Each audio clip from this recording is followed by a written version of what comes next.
Hello and welcome back to the Fat Dad Fishing Show. I'm your regular host, Rich Natoli, and tonight we're going to have a show. I think we're going to talk a lot about fishing, but we're going to continue the theme that the weather sucks, and we're kind of in a position where even a lot of the, unless you're ice fishing, a lot of the freshwater guys are off the water now too. Um, I was driving home from work today and I was like, oh, I should take a picture, just share it in the stream tonight of the frozen creeks that I was going to fish for trout this past couple of weeks. And it's like, what's the point? Everybody sees it. All you have to do is look out the window. If you're anywhere in this viewing area, if you're anyone that watches the show with any regularity, at least the majority of you are on the East Coast, Mid-Atlantic, Northeast, you know what it's like. Just look out the window. So we're going to get together. We got Captain Josh here. We got Benji for Crabbin and Fishin. We're going to talk about what the hell do we do?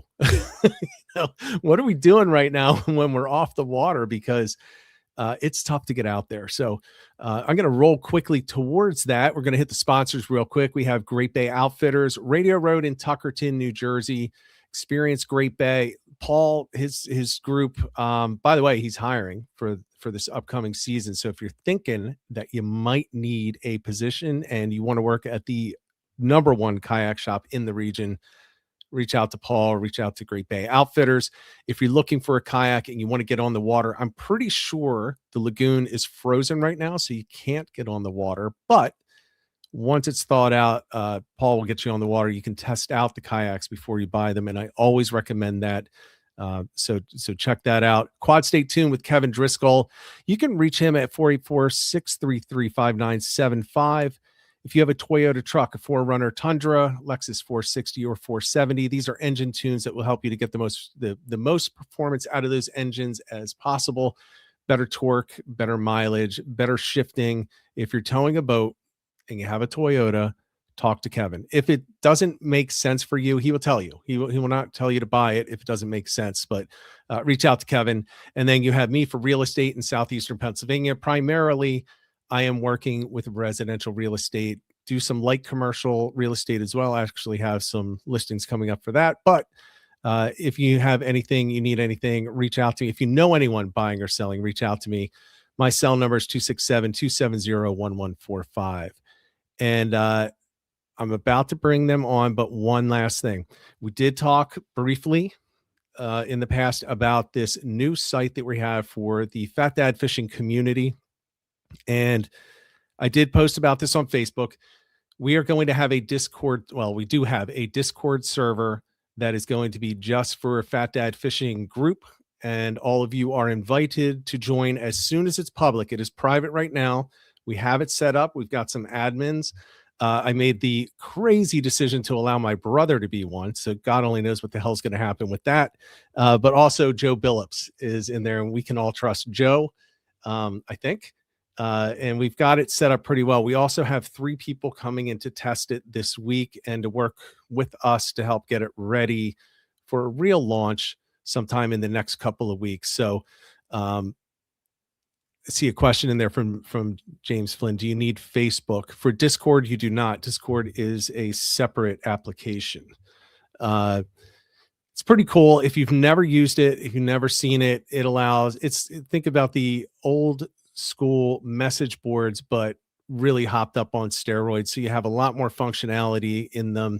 You also have voice channels. So we're not going to launch with voice channels, but you'll actually be able to have conversations with people. So if you're going to be planning a trip and you want to get together with people in one spot beforehand, we're going to eventually open up voice channels. So let's say it's the trip to Peak and a bunch of guys are throwing their kayaks into their trucks and heading down. You can just jump into the Discord and you can talk about the planning and the logistics when you're getting there. And it'll all be contained in one spot. So you don't have to have these big group texts going all over the place. So, yeah, the thing that Joe was saying, Discord was made for gamers. And it was, and that's actually how I originally got into Discord, is for games that I play online. But we're going to have this server. It's going to be pretty cool. So just keep an eye out for that. So with that said, let's jump in. I'm going to bring Benji on first. Ben, it's good to see you, man. Rich, what's happening? Good evening, everyone. I'm cold. I concur. We got that nice 22-degree weather down here in southern New Jersey. It's nice and warm compared to the way it was last week. And then, yeah, and then let's bring on Captain Josh. Welcome. Good to see you. Hello. Thank you for having me. Yeah. I'm glad that you're on. So you're a first timer here. So everybody knows Ben, right? Everybody knows Crabbin and Fishin. Actually, more people know Benji than they know me. Probably even on this channel. Hogwash. Yeah, well, you're the digital creator on steroids, and I'm just a dude that has a small podcast. So, yeah. But Captain Josh, let's take a moment before we jump in and we start talking about what the hell we're going to do until fishing is actually open and available to everyone. Why don't you take just a minute, introduce yourself, let everyone know what your business is, where you're located, what your specialty is, and then we'll just jump in and start talking about this winter weather. Well, I spent 17 years running a party boat out of Brigantine, the Fish Finder 2. And when the owner decided to retire, he shut the business down. And that's when I went out, bought a boat, brought it home, and started my business from there. So I had a ready-made situation. I've already having a name, notoriety, people already knew me. So it was a pretty easy fit. And I must say, though, being on the podcast like this feels very similar because it's my first time. Feels very similar to me taking my boat out for the first paid trip when I had people out there, and well, I did it for 17 years for somebody else's boat, and I gave the spiel and I talked for 10 minutes, and it was a big show and all. But when it came down to being my boat and this is my operation and this is my baby here, it was definitely nervous for me, and I had butterflies, and so it was a very special feeling that I still remember now. Um, if you hear any loud pops and all, it's not gunfire. I promise. It's the house is popping with the coldness. We got the heat inside and the cold outside. So every so often, you'll hear like a loud bang. It's just no matter how cold it is out there. But so the pontoon is a great opportunity for a lot of people to get out and fish. I definitely can cater toward the handicap and people who are less able. It's got a lot of things to hold on to. It's got a lot of seating. And it's just a super comfortable ride. It's like floating around in your living room. And, that I love taking care of people on the party boat. I always found it to be a challenge to get all 40 people on the same page. It's like herding cats, controlling chaos. But for the most part, I could get 38 of the 40 on the same page. And there's always those two people that just refuse to get with the program. I was going to say, there's Benji and my brother. We'll put those two together. I had one time this guy, he's fishing on everyone's fishing with like 4 ounces of weight, right, to stay on the bottom. And I got this guy in the bow fishing with 1 ounce, and his line keeps running all the way down the boat. And I come around, I say, you can't fish with 1 ounce of weight. You gotta get with everybody else because your line's not doing the same thing. Yeah. And it got to a point, I'm like, if you caught a shark right now, you know what I mean, or a bluefish right now, it would just tangle up every line on this. I can't have that. I ended up cutting his line off and retying him with something a little more appropriate. How did he react? Or I should say, how did Ben react? He was upset in the moment. And look, it's 40 people, and I'd rather have the other 38 people happy and have him be been out of shape. And that's the way it goes, But on my boat with 6 people, it's much, much easier to keep track, keep everything on the same page. Right. You don't get the tangles, you don't get all those problems. So it's an awesome experience. That was not me, Rich. That was someone else. Oh yeah. I'm Captain Josh's net man when I'm on the pontoon. So. Oh yeah. Only other person who's allowed to touch the net. Yeah, you don't want me anywhere near that net. I did have someone grab the net on me this year. I'm not going to name any names or anything, but they wanted to net a crab. And I said, no, we don't net crabs. Just leave the crab be. And he went and grabbed the net anyways and tried to net the crab. Fortunately, the crab was, smarter and got away. Yeah. But I didn't feel it necessary. Oh, what happened? we can I still didn't hear feel you. necessary. Kind of. All right. So we're losing Josh for a second, but Ben, what do you I got to ask you real quick. What do you think about the people grabbing the net on your boat? Oh, you're on mute. Hold on. As long as they're handing it to me, that's fine. Yeah. Because I take all the help I can get. I don't get bent out of shape with it. I'd rather for them to knock their own fish off the hook than me do it. That's my point of view. Yeah. So, Yeah. and because then it's really a big laugh. And when they're, fussing and cussing about it, I can say, hey, let me do it next time. Yeah. You don't have to worry about it so much. You don't have to. Exactly. I always joke that, like, don't put me on the net. I'm good on a boat with a net. On a kayak, I am horrendous. I mean, it's a very well known fact. I mean, there's so much video evidence of how bad I am at netting on a kayak, but I actually can net on a boat pretty well. Not perfect, but pretty well. Netting on the kayak's not my issue. It's getting them in the cooler without them jumping back out. As you may recall, that season we were down behind the islands there. Yep.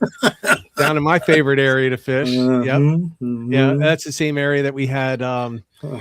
We had that one in the tournament go flying out. The potential. Well, it ended up not being a winner, but it was pretty close. Where Mike had it and decided to measure it for some reason. So yeah, I don't quite get that. All right, Josh is back. Let's pull him back on. All right, you back, man? Yep, I think so. Yep. All right. Yeah, so we were just talking about the netting. Yeah, Ben's okay with people knocking their own fish off the hook. So I prefer, if anybody's going to lose a fish, it's going to be me. I don't want someone else losing someone else's fish. Yeah. All right, so let's jump in. And you said you're out of Atlantic City. Brigantine. Yeah. Yeah. Okay. My boat's at the Golden Nugget in Atlantic City. Yeah, that's why I see you all the time. Yep, right over the bridge. Yep. Okay. All right. Now let's jump into this because again, the weather sucks. And Josh, we're going to start with you. I just want to kind of go around and let me just ask this question to both of you. Do either of you or both of you rely on YouTube to get through the winter when you're not able to hit the water? Do you rely on YouTube at all? Let's start with fishing. Yeah, I'll watch some videos. I see videos show up on Facebook and stuff, and I'll go explore that way. A lot of the videos I'm watching have to do with boat maintenance and things, trying to, the more you can do yourself, the better. And so, trying to teach myself some things here and there, doing a lot of research on products like I'm looking to add a Bimini top for this year. Yeah. I'm not Bimini, I'm sorry, a T-top. T-top. So I want to add a T-top this year to help me get out of the sun, in the summer. So a lot of research goes into that because there's, thousands of different options and different, ones available. So a lot of times it's more of a research tool. Yeah. All right. So who are you? What are some channels or people that you're tuning into at this point of the year? Or is it just random videos? I mean, I go down that rabbit hole every night after my wife goes to bed. I turn off whatever's on TV and I put on YouTube and I just let it play. Yeah, it's just random, whatever comes up, whatever I see, or whatever I'm looking at, in the meantime. Okay. Yeah. But you're looking boat maintenance and things like that right now because of the time of year. Yeah. All right. Ben, what are you looking at? I'm vicariously. I'm living through everyone out there on YouTube. I mean, somebody that I've been watching heavily the past several weeks is Joe from 609 Fishing. Yeah. One of your former guests on here. And it's because a lot of his content has recently been about white perch, which, this is the time of year for it. For me, if I can find some open water, I'm always looking to see how to tie different rigs, how to tie, setups and different leader lines, etc. And of course, I'm always going back to my saved videos of how do I tie braid to mono. My favorite. Get my leader lines, practicing those things. But yeah, I live off of YouTube. I watch more YouTube than I do live TV or any other type of TV.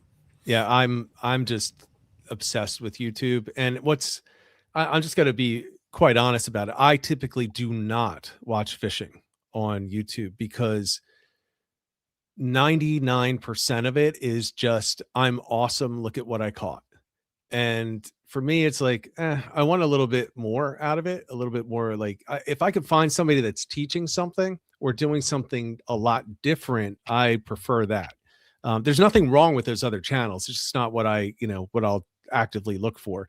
I've stumbled across some in the past couple of weeks that I keep going back to. Have you ever seen Bob Aquatic fishes out of New York City? I've not seen that one. I'm not familiar with them. Okay, I think I've seen a YouTube. I think I've seen a Facebook thing on it. Yeah. Okay, so not a small channel, not a huge channel, but I thought it was interesting, and this is what I think the most recent one. I think I saw it last night actually. He's fishing for looks like striped bass. He's got a big bucktail on there, and then he's got small hooks above it. So he's going for herring, and he's pulling in, dude, little stripers that are like 6 inches long on those top two hooks. So I thought it was just so entertaining. I mean, he's essentially not trying to, but he's micro fishing. And to me, micro fishing is pretty cool. It's just the stuff that you can pull up. He catches in a trap, a little blackfish, things like that. But I also have been looking at B Sprex fishing. I don't know if you've seen that. He's also New York. And then Bend It Fishing. All right. So Bend It Fishing has absolutely nothing to do with what I do because it's lake trout. And I don't even know where I would catch lake trout, or really make a day or, make anything of it. But I'll tell you what, it is entertaining as hell. So if you just want to see a dude that knows what he's doing, just lake trout fishing, look that up. It's Bend It Fishing.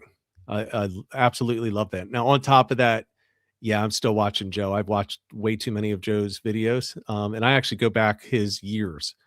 There are some of his that I just like, so I just kind of sort through until I find them. But I am also hooked on the white perch right now, and it's mainly because I know I'm not going to get out there. I'm not going to get out white perch fishing with this weather and with this cold. So, like you said, I'm living vicariously through Joe at this point. Yeah, some of the other guys out there, I like a lot watching the younger kids. Like there's this kid Capt fishing out there. Yes.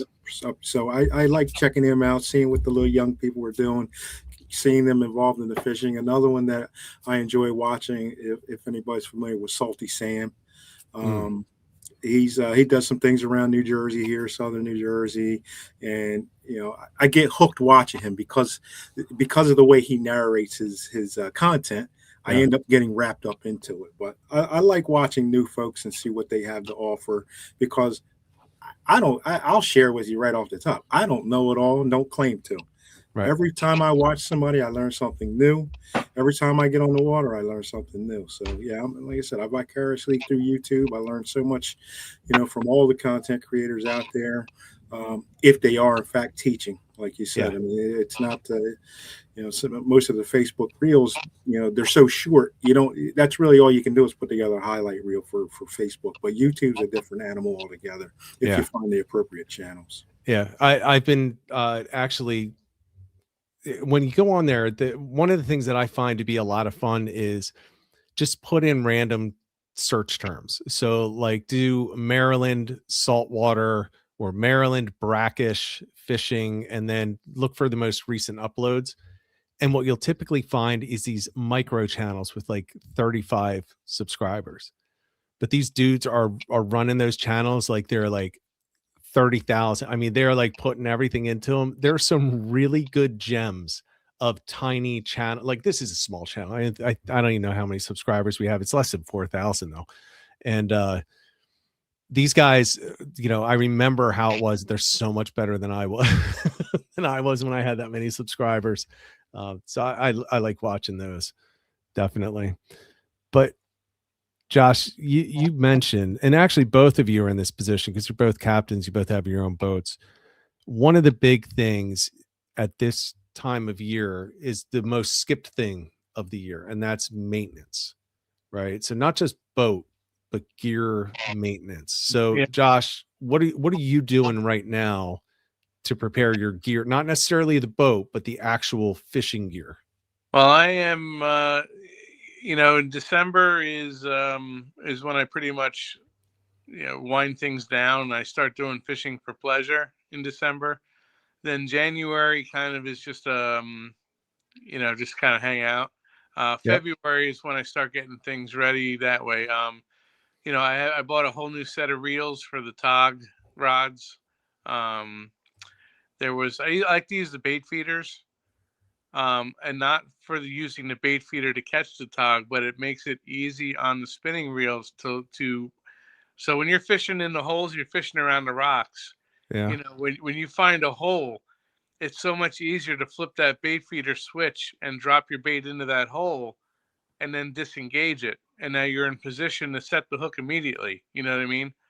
So rather than trying to flip the bail over to Yeah. drop it in, you can use that bait feeder to switch and do that, and it really is fantastic for that purpose. Wow.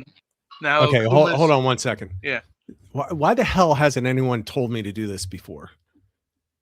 Because uh, that to me is like you could do that for sheep's head.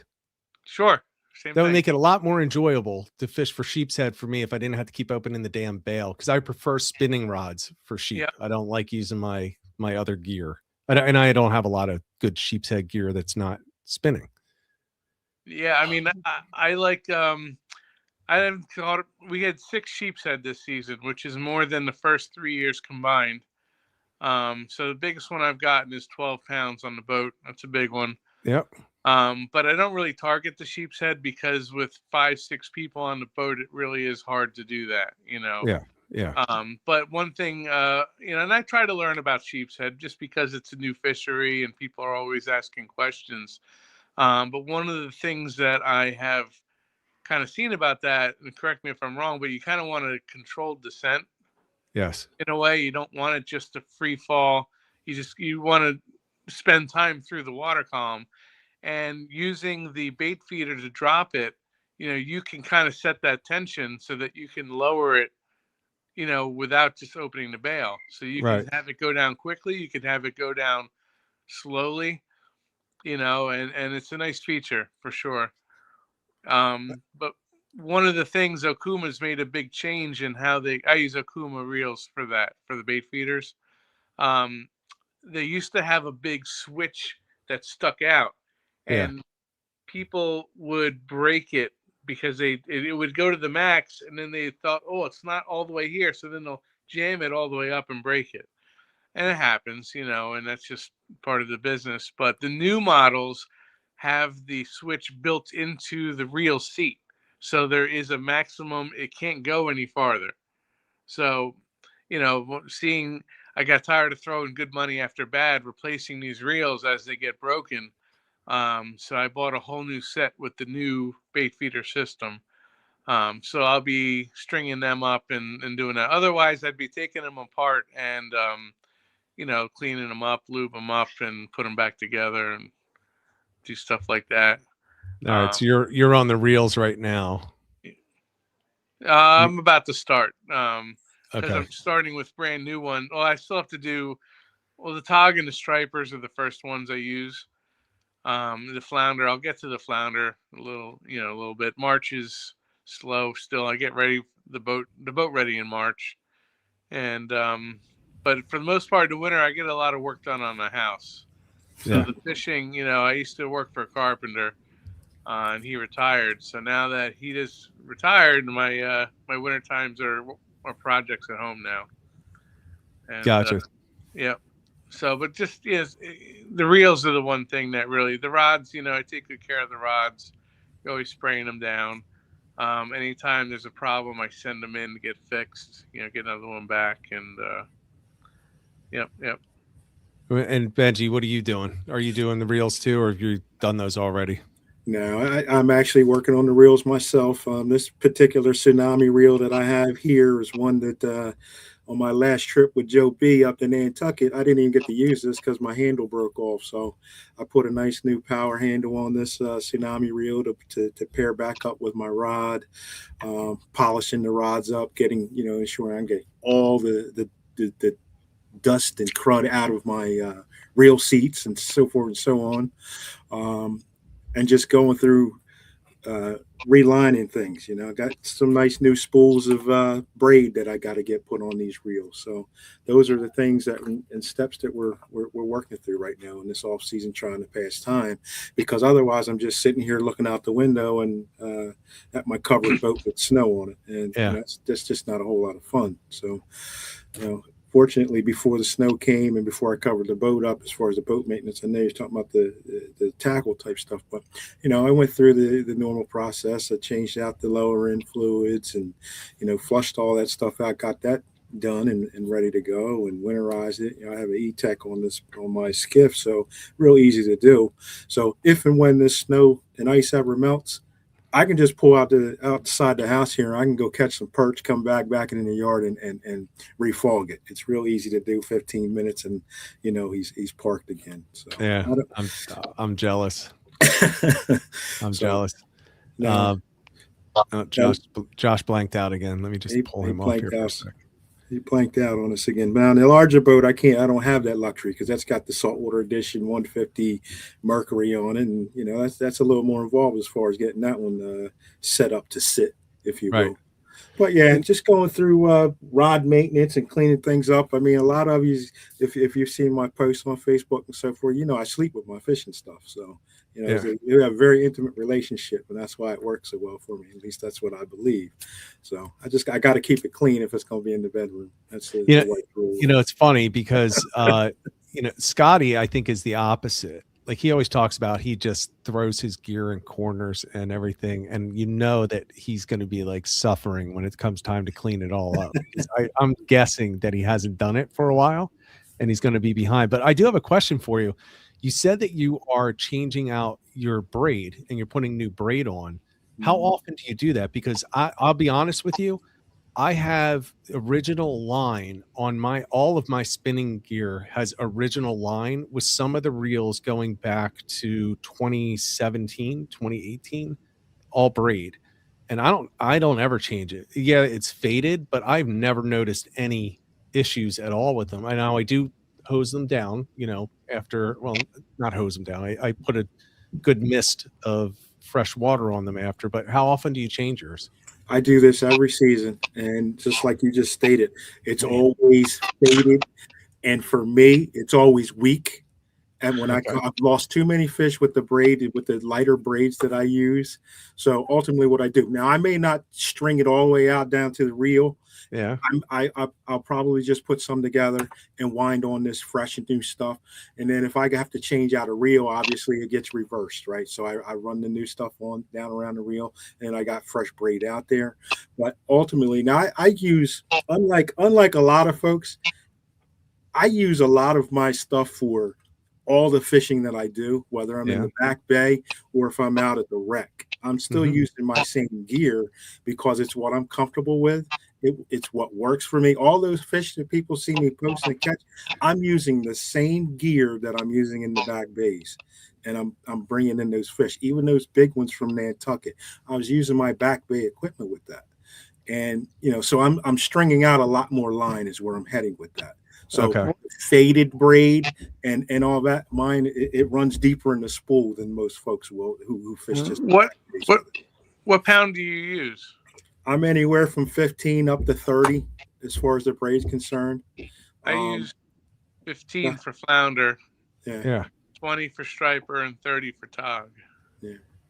All right. So okay. I'm in a unique position though, because for me, speaking of taking line off, I generally don't take any line off because I lose so much line with so many people fishing. You don't have to. To a point where all I gotta do is I just tie it off the braid to the braid and rewind the new stuff on top. Yeah. Because and that's one of the nice things about the Okuma reel. It has a large line capacity compared to like Shimano. Like you can really pack it on. So if I was just fishing my own equipment, that's one thing. But people lose enough line that I just wind it back on, and as long as it's not interfering with the casting, you know That's what I kind mean? of Like like I don't want to put a small amount of line just to top it off. So sometimes I may pull line off to get it down to a point where I can tie it and reload. It's kind of Yeah. like cheating, having your fares unstring your line for you. I mean, geez, no wonder you don't have so much maintenance to do. The worst is when it gets in the trolling motor. Oh yeah. That's yeah. Oh man, oh man, you talk about Tell some you, maintenance. as Goodness. soon as that happens, I know exactly. I wear the remote around my neck, so I mean, as soon as I hear that noise, turn it off. Yeah. And usually it's not so bad. But I've had to stop and take that prop off a few times. Yeah, Yeah. oftentimes it's wrapped around there more than you think. By the time you hear it, there's so much line around there. When I pulled this thing out last season, I couldn't believe I probably could have wrapped one of these reels up with as much line that was around there. And I'm wondering why my batteries were running down. So I got rid of the lead acid. I added lithium batteries, and come to find out, it's because of the friction from all the line that was on. It was making my battery run down. You got to check those, man. That'll burn that thing out. Oh yeah. So I'm fortunate. I'm the guy that I will spool the reel once. I will spool it all the way down, so I don't use any backing, and I don't lose. I don't get wind knots. As long as you spool it correctly, you don't over spool. You're typically not going to get wind knots on a spinning reel. And I don't cast bait casters. I have them, but I don't toss them. I usually do. I do sometimes, but I usually don't. So I don't have to worry about that stuff. So I guess I'm the spoiled one out of the three of us. I don't have to worry about other people tangling and all that stuff. But and look, when you have 300 yards of braid, you can go for a very long time, because I only cut off, maybe 2 or 3 inches when I retie. Right.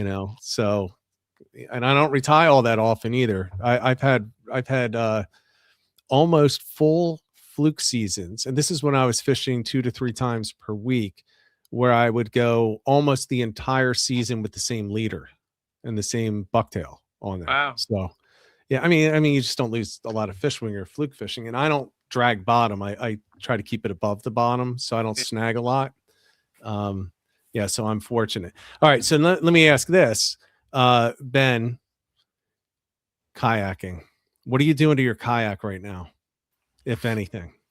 Nothing, just staring at it. It's just got to cover over, just like the boat does at this point. I mean, and, with the pedal, with my propeller kayak, the what is it, the Titan, Native Titan? Yeah, that one I'll pull my pedals out. I'll re-grease it, even whether or not it needs it, or if it needs it or not. Yeah. But the Hobie that I have out here, I don't have the same luxury. I had to change some pins on it. But that was you always have to change pins on those. Yeah, that was something that was done prior to the close of the season. But with the Titan, I just make sure that I repack it with grease and ensure that they're stored properly as far as those components are concerned. But outside of that, I really wish there was some sort of. I want to go out there and just buff it and shine it up, make it look real pretty and nice. But otherwise, it's just sitting there staring at me like, man, I wish I could be used. So I've got mine in the garage. The garage is heated. So every once in a while I'll turn on the heat, even though it's 10 degrees out, and I'll just go out and just mess around with it. So I've cleaned the drive. I haven't taken it all apart because you got warranty issues then, but I've re-greased everything. I made sure everything was clean, made sure there was no line in the drive. But Old Town drives don't really require much maintenance on them. It's not like a Hobie where things bend. It's either it's working or it's absolutely catastrophic failure when you're talking these pedal systems. But my big thing right now is I'm looking for a new fish finder. And I do want to tell people, if you do need a new fish finder, now's the time to start looking, because you're going to start seeing over the next 60 days these sales. I am going to tell you, even though I just said that, don't go buying from Bass Pro. Go to your local shop and buy. But you can get a good sense as to what's going to happen to prices in local shops when you look at some of these bigger retailers as they retire older models. And I'll tell you what, for what the fishing that I do, you don't need a new fish finder with the latest technology. I mean, you're fluke fishing. All you need to do is see the structure. You're not seeing the fish anyway. If you have side scan, you can use side scan that is 10 years old at this point. You're still going to be able to see the bunker moving by. If you're fishing for striped bass, you're still going to see the sheep's head on the pilings.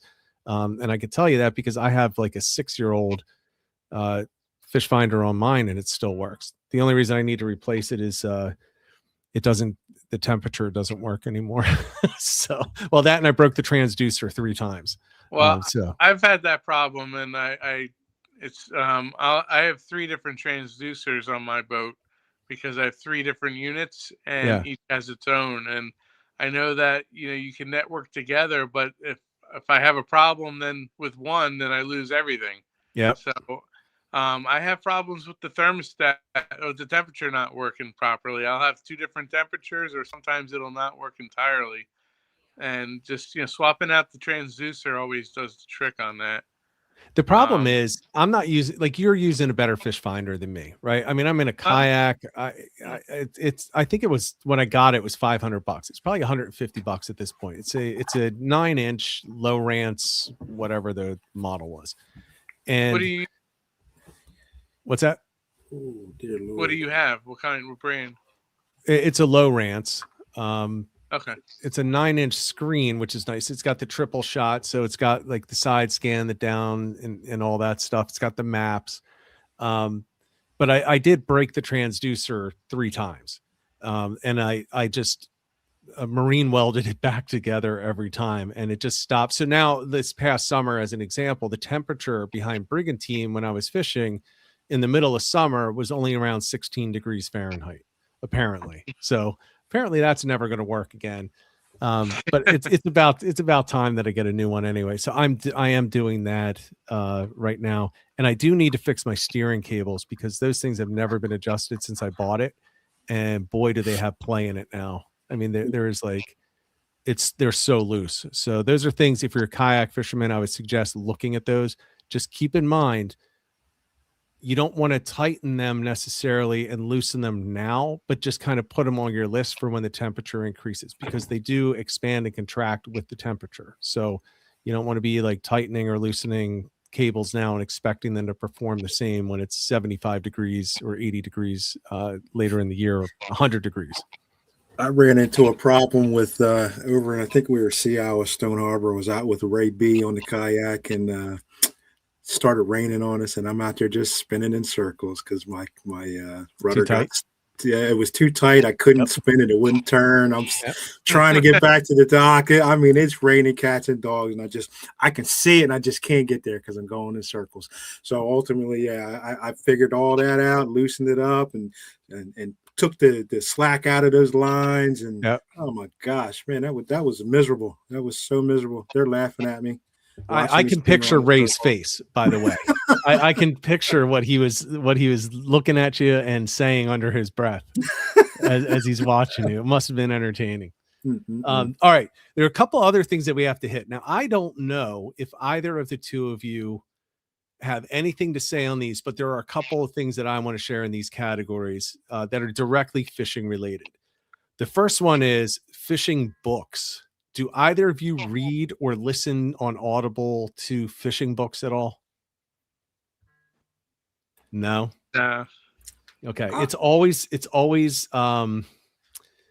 crapshoot as to whether, and a lot of people say they do, but they don't. Ben, do you read any fishing books?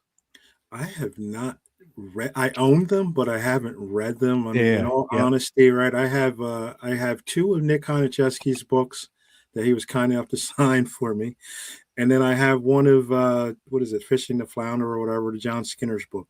I got that one. I got that one too. I opened the preface and might have gotten through that, but to sit and read about it, it's just easier for me to flip on YouTube, and that's my audio book, if you will, as far as fishing books concerned. So some of these are available on Audible. The first one that I'm going to say, it was written originally in the 1600s. It is a great book. It's called The Complete Angler. Complete, Compleat. It's by Isaac Walton and what's the other guy's name? Cotton. His last name is Cotton, I think. It is a good book. It's from the 1600s. was when it was originally done, but they keep re-releasing it, and it's on Audible. I think there's different versions on there. There's like a 6-hour one, there's like a 9-hour one. If you just want to listen to something with fishing, it is interesting to see the things that they were talking about back then, hundreds of years ago. The other two, Saltwater Fly Fishing by Joe Brooks, another old book. I think this is from like the 40s or the 50s. That's a good one. I don't think that's on Audible. I read that a long time ago, and I don't even have a copy. But if you can find one, that's a good book. But here's one I almost want to smack myself for saying it because I'm not the biggest fan of this guy. How to Think Like a Fish by Jeremy Wade. Jeremy Wade, to me, I don't know if I like him or not. Like it all depends on what I'm watching him do, but it's a really good book. It is a really good book. So I do recommend that. And that is, I believe, on Audible too. And I think it's actually him narrating. So those are three that I would say, but out of all of them, just for the cool factor, I think the Complete Angler is definitely one to check out. Definitely checking it out. I mean, I watched it. What is it? River Monsters, Jeremy Wade. I don't know if I could get. I don't know if he's doing the voiceover. I don't know if I can get past that.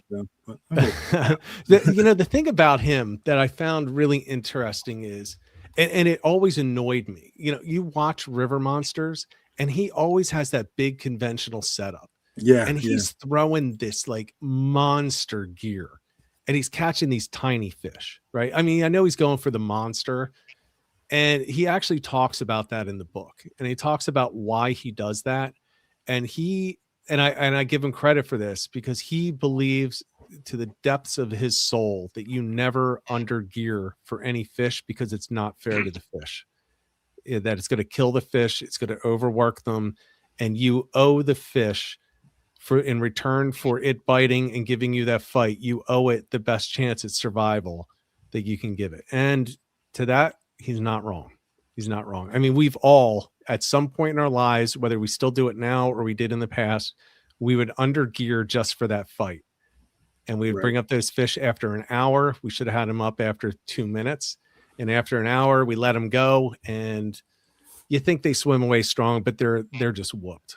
And so I have to give him credit for that. And maybe that's kind of where I turned a little bit on him. I was like, all right, I'll read the whole book. But it's a good book. It's definitely worth checking out, especially if you have Audible and you get the free, you're paying for the subscription, but I think you get like 4 books a month, 3 or 4 books. So I have 14 saved up. So I already have this one, but I was looking a couple of weeks ago for a few other to put in there. And I bought a few, and I'll let people know down the road, maybe on the Discord, if there's any others that I would recommend. So, all right. So the next one, what about podcasts?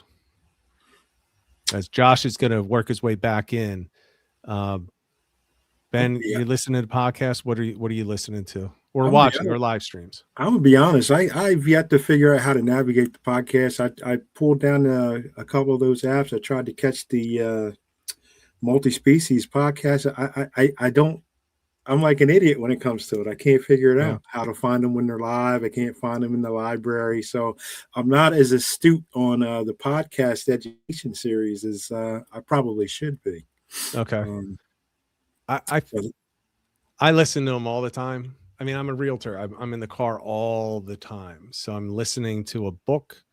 I'm listening to a podcast. And if I'm listening to something, it's either real estate and business related or it's fishing. Most often it's fishing. So I've kind of run through a lot of them. You got the local ones, you got the New Jersey multi-species, you've got tide chasers. But I actually, the ones that I really like are more of the national ones, the bigger ones. The Captain's Collective. Don Mace, I think, was the one that turned me onto this years ago. It's just a bunch of captains down south that get together and they just talk fishing. And I'll tell you what, they're hilarious. You can tell that they're friends. They all fish the same areas. They're making fun of each other. And if you ever just want to spend some time feeling like you're hanging out at the dock after a day on the water, that is a great one. The Captain's Collective. Guidepost is another good one, again, down south. So it's not necessarily a clean translation to our area, but Rich. it's Here comes Josh. But we've you lost Rich. me? Here we You lost me? He's back. You're back. Everyone can see everyone. We're all back. All right. Yeah, it must have just dipped me out while Josh came back in. Josh, we're just talking about podcasts, and I mentioned, do you listen to podcasts at all for fishing? No, not particularly. All right. So write these down. Captain's Collective. That's your type of people, the captains. They just get together after the days on the water, and they just start talking about, BSing each other and talking about what happened on the water. The Guidepost is another good one. And one, Joe Cermelli. I don't know if you guys know Joe Cermelli for cut and retie. He's really big on meat eaters. He's been on a lot of podcasts as a host. His things, if you've never listened to cut and retie, I recommend it. And I recommend that you listen to multiple episodes, because you're going to have to, it's all inside jokes and everything, but you understand what they are after you listen to a few episodes. But he is hilarious. He's a local guy, actually. He's in Bucks County, PA, and he fishes for everything and all over the place. He'll travel the country to meet up with guests and everything. So cut and retie. Bite Me is a good one. It's Texas fishing, but boy, is it fun to listen to at this time of year. And then Fish Nerds. You guys have had to listen to the Fish Nerds at some point. Somebody in chat, please tell me that you that you guys have listened to some of these podcasts, because these are really good podcasts. They're really well done and some really entertaining people on them. So tell us some of the platforms that we can find these on, Rich. So all of these, so anyone that isn't sure how to get to a podcast, it's similar to how you get to the audio only version of this. You can go to Apple Music. You can go to Amazon Music. You can go to Spotify, iTunes, iHeartRadio. They're all going to be up on almost all of these, right? And you just search by the name of the podcast. So if you want to find Fat Dad Fishing and you want to listen to it in the car, it's literally this with a little cleaned up audio, a little bit of editing, reposted. So you just go and you put Fat Dad Fishing, you subscribe or follow, depends on what they call it on the platform. And then whenever you log into that app on your phone, it'll just show the newest episode, and you could choose to listen to it or skip it or whatever you want to do. It doesn't necessarily download it. It's just there for you. You can stream it. Yeah, so it's as simple as that. So put on your phone, put Spotify on there, Benji, and just start looking through and do a search for some of these things, and you just get to pick the episode and play it. It's that simple. So I don't know about Captain Josh. Again, tonight we're talking about what we do in the wintertime when it's cold. Other than re-up our tackle supplies, and in New Jersey and what. About 3-4 weeks now, we got striped bass coming back in, so I'm making sure I got my circle hooks and things of that nature. But the other thing that I do, as a still a new captain, I don't know if Captain Josh is doing it, so I'm going to try and see if I can fish it out of him, right? Since we're fishermen, I've been doing a lot of SEO education as far as my website's concerned, so a lot of internet type stuff and marketing sides of things from a fishing perspective, and also researching fish. A lot of you out there on Facebook, you've seen some of the informational posts I've been putting out, just about the different fish that are out there that we may not be thinking of. Get a lot of feedback, particularly Billy Ackerman, one of your viewers here and podcast listeners. He said, just from seeing those posts, he's like, man, there's a lot of fish I haven't caught yet. So it's a good thing. I'll keep putting those things out. So I love when you post those, by the way. it's good information. And like Billy said, there's a lot that people don't realize are there. A lot of people think New Jersey has no fish. There's Well, plenty. I run a first fish contest on the boat for the season. So whoever catches the first of every species of fish wins one of my special edition hats. Ah, And the only way you can get the hat is to win it one way or another. So for the first fish, I mean, I typically catch 30 different species of fish throughout the season. And, it's a lot. People don't realize, like you said, that there's so many different things that are there at different times of the year. So yeah, I'll have customers, that want the hat, and they'll be like, well, what's still on the table? What can we right, still right. catch?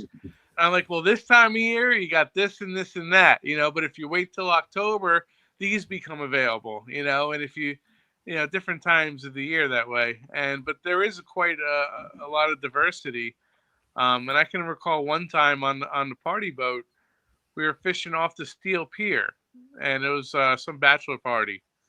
And we caught 13 different species of fish in that one trip, Wow. fishing off, including a grouper, little baby grouper. Really? Yep, fishing right off the Steel Pier like that. And it's funny because the guys in the bachelor party are like, wow, this is fishing? This is great. I gotta do this more often. And it was dropping real. I mean, you just caught different stuff every time you dropped it down. And I was like, yeah, it's not always like this, but yeah, this is a great day. But you don't realize, like, yeah, there's so many different things you can catch. There's 4 different species of stingrays. Everybody focuses on on the cow nose ray that they all catch, but there's 3 others that you generally catch. Yeah. I have to say though, this last year was one of my lower seasons. I don't know that I broke 20 species last year. Really? Yeah, it was. There's a lot of different fish I didn't catch. Something like a lizard fish. Yeah. Yeah. No Well, lizard fish this year. No pig fish this year. It's just from year to year you see different things. But this past year was a down year for that. I didn't give away as many hats as I would have liked. did you get any butterfly rays? No, that's the one I didn't get this year. Is the butterfly. Nope. Those, I'll tell you what, I caught one in my life, and I caught it from a kayak. Wow. And I caught it Wow. in, and Benji, I will show you exactly where I was. It was 14 feet of water at the intersection of 3 channels. So it was not a good spot to be with a thing that was probably 6+ feet across. Sure. It took almost an hour to get it 14 feet up. And it was one of the things I should have just let it go, but it wasn't really even fighting that hard. It was just kind of sucking into the bottom and just sitting there. But I was able to let the current kind of drag me up over a sandbar. And it finally came up close. I just wanted it to be close enough that I could cut the line real close to it. That thing was massive. That was insanity. The last one we caught was off the jetty, Toggin. Really? Yeah, I don't, somehow came in and they swim by and they'll snag the line. Some of the guys like to cast out, rather than drop it straight down. Yep. So that guy on the bow casting it out off the point, someone swims by. So we're in 40 feet of water with current. So that was, but again, I got the heavy gear for that, heavier. So we got him to the boat, fairly quickly. You got to. I just say you got to watch when you're kayak fishing with Rich because he's a shark magnet, so you have to be careful with him. Now, Captain Josh, on the other hand, if there's a fish out there to be caught, he's going to catch it. I mean, I've seen this guy. He's even on his pontoon boat. He pulled up an octopus. I've never seen that before. Oh yeah, really? Yeah, got an octopus Toggin. Yeah, off the jetty there, and I put it, took it off the hook on the boat there, and it was crawling around on the bow, and I figured, it's going to find its way, because I took the front door off the pontoon, so for the trolling motor. Yeah, he'll find his way right out the front there. Now he wants to go into my battery compartment. Yeah, I'm moving him out with my foot, trying to keep him out of the battery. That was probably one of the most interesting catches I've seen an octopus. I've never seen one in person, but when he pulled that up and had the video, it was just outstanding to see that a real life octopus. It's crazy. So I've never caught one, but I do know like you do not want that going anywhere near anything on your boat that it can get into, like the bilge, especially with wires, I'm sure. Yeah, once it's down in that bilge, you're like done. And now I've never caught an octopus. I've never tried. I don't want to. It would be cool, but I don't want to. I would probably be the. Hold on. Just had to. Josh, just muting your mic for a second while the sound catches up. I would be the guy who catches the octopus, and I would be really nervous about grabbing that octopus. You know what I mean? For no reason except for that I watched all the old movies where the octopus just devours a person whole. I think they shoot ink too. I wouldn't want to be an inkberry. Hey Josh, you're gonna have to reconnect. You've got a background sound there going. Yeah, they shoot ink. I have been shot by ink before by squid. I think it was. Wow. Or no, maybe it was just water. Yeah, maybe it's just water. I've been hit in the face by water from squid, but Sure, yeah, there's something about an octopus I'm not a fan of. I don't like eels. Not afraid of them, but I would rather not have to deal with them, to be honest with you. It's like Double Dare. You get slimed by the eels. I had a customer over there. We were fishing in Josh's neck of the woods, and obviously I've seen them. I know what they look like, but I've never seen a squid come up on a hook while I'm fishing. Yeah. And I had a customer pull one up, but it was I don't know, it was just weird. It struck me as weird. So that was the catch of the day. That probably would have got a hat from Captain Josh. I definitely want to go out squid fishing. I definitely want to do that. I don't have the right gear or hooks for it. But I definitely want to go out squid fishing. I've definitely caught squid, but I haven't hooked the squid. The squid that I've caught have just held on to baits when out tuna fishing, where you're reeling up, they follow it up and then they just grab it. And you're able to just kind of swing them into the boat. That's the only time I've ever caught squid. I've never actually done it by targeting squid yet. We've caught a number of catch. It was all by accident, I'm sure, because we were out in again Captain Josh's neck of the woods, and we were fluke fishing, and he brought his line up, and he had a squid on it. And I said, get that joker over here so we can put that whole. Let's hook it right. Yeah, fluke could tear it up. Yeah, that was you. Yeah. I think a shark took it or something happened like that. I'm not sure what got it, but Captain Josh took my striper. I was posted up on a corner. He comes flying past me and says, "Hey, watch this! I'm going to go up here and catch some stripers up in this creek." He had a couple women fishermen on there. More power to him. He's laughing at me. He says, "Watch this! I'm going to go up here and catch a striper." And 30 seconds later, boom! The girls are on the boat yelling and screaming. He's got a 30+ inch striped bass on. We're posted up on the corner as Fat Dad taught me to do, and he pulls up in it, and Josh pulls up in the creek here and catches the striped bass. I was in like 2 or 3 feet of water. 3 right. feet of water. That's the way to do it. So, yeah, makes us both look stupid, right? That was probably one of the best little things there. Literally, within 30 seconds, the fish was on there. We're catching skates 2 at a time. He pulls up and catches the target species. It was great. He was shouting back and forth. So we have a blast out there on the water. I love that. All right, we're coming up on the hour. There are a couple things I wanted to share from the chat before we go. The first one, tuned in tonight because of Captain Josh. Christmas gift to my family, brother, and 3 nephews was a trip on the Jenny Lynn. We're all looking forward to it. That's from Forgiven Adventures. Wanted to share that. Oh, we were out in the ocean. That was one of the best striper trips I've ever had. We were out in the ocean, just clobbering them every cast. I mean, they were under the boat. They were swimming by the boat. You could see them. It was insane. And those are the days we all want. Yep. All right, there was another one in here. Hold on. I like that one from Tom Natoli. We absolutely are. I can't. I know my brother well enough to know that I should just like skip the stuff that he puts in here. Oh, here's a good one. And actually, Eric, I got to get back to you. But besides Fact Dad podcast, Millhouse is far and away #1 podcast around. That is another great one. So look up Millhouse. That is easily a top. It doesn't even matter who you talk to. It is, as far as fishing podcasts, it's got to be a top 3 in the world. It is an amazing podcast. We'll give him a listen.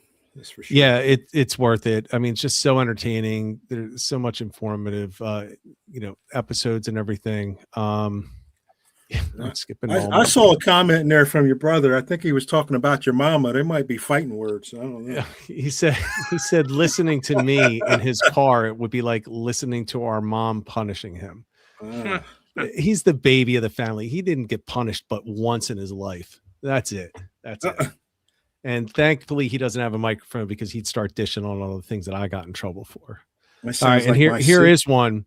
Ben, for you, from my brother, are you booking crabbing trips yet for 2026? We're open for bookings for crabbing for sure. Absolutely. Okay. Crabbin and Fishin.com. You can book your trip or send me a text 609-431-0017. Okay. All right. 0017. 0017. All right. And then Josh, are you booking trips yet, or is your schedule up? I have not posted. I have not made this schedule live yet. Okay. I'll do that by around this time of year. I start to get that up there.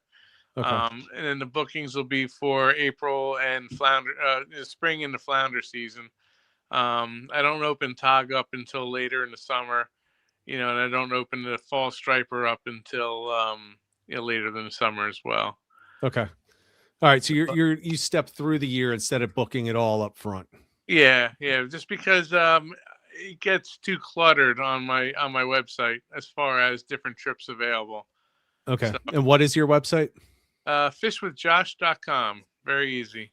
Fishwithjosh.com. All right. And the number is 609-400-1015. All right. So everybody go back and listen to this for those numbers and everything. Guys, real quick though, Ben, if you want to go perch fishing, you're worried about finding unfrozen water. I just bought a flamethrower.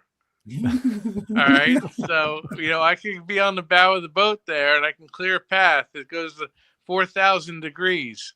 Okay. That's probably a little hotter than the one I ordered. I'm waiting for it to arrive. Mine's coming tomorrow.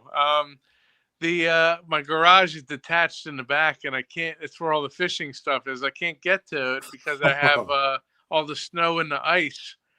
And so I plan on tomorrow going out with a propane tank and just setting fire to the yard. And so right. I could be on the bow of your boat there, spraying away, clearing out a path for you. I can relate to that. I can't get out my back door right now because the patio's the ice that got under the patio raised it up, so I can't get out the back door. All right, so let me just hold on one second.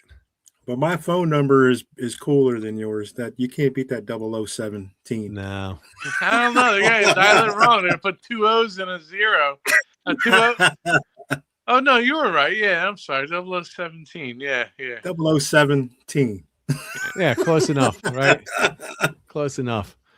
All right. So listen, also, again, I want to remind everyone, we're going to have this Discord server going. You guys, if you want to jump in, it would also be a spot where you can, let people know what you got coming up and availability and all that stuff.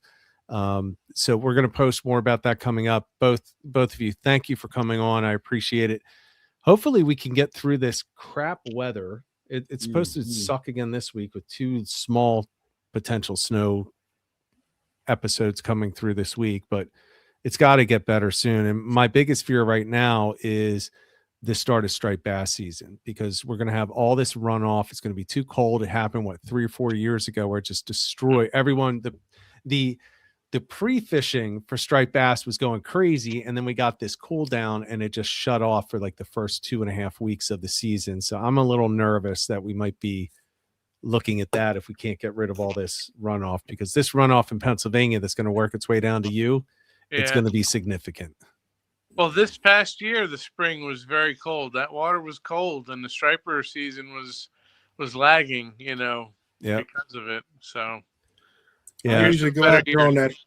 I usually go out on that first day, but I don't think I'm even going to attempt to go out till third or fourth last week of March. It's just, I don't know.